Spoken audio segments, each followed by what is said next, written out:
Hello there. In this tutorial we're going to look at text fields and labels in Swing.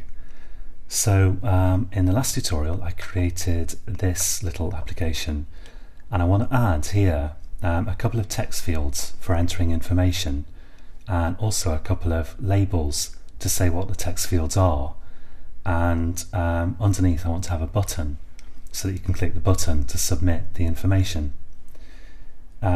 And to do that I'm going to start by going to Form Panel and I'm going to give it some member variables which will be the controls that I'm going to use in the panel. So I'll have two labels, J label, and I'm going to call one of them name label, new. So new, actually I'll do the new in the constructor, so I'll call it name label here, and private J label occupation label, because this is going to be a form for adding some information about people. And let's have a private J text field.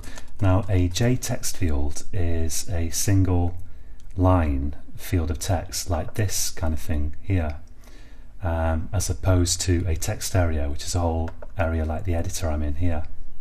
So I want a J text field name field and a private J text field occupation field, and I'm also going to have a button to submit the information, so I'll say private J button, and I'll just call that OK btn, OK button.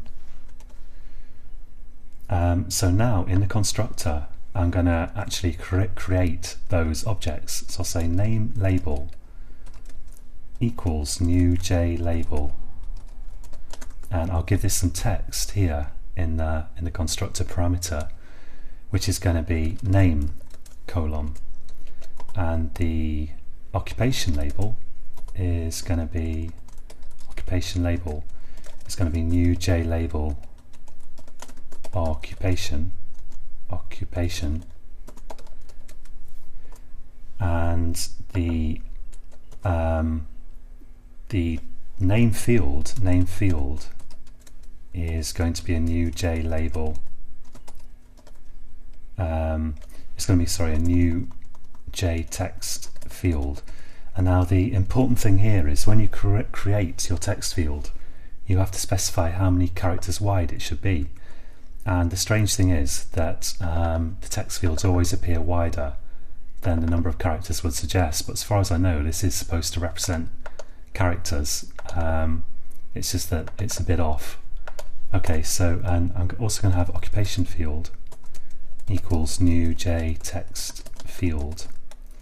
I'll make that 10 as well. We can always change the size later.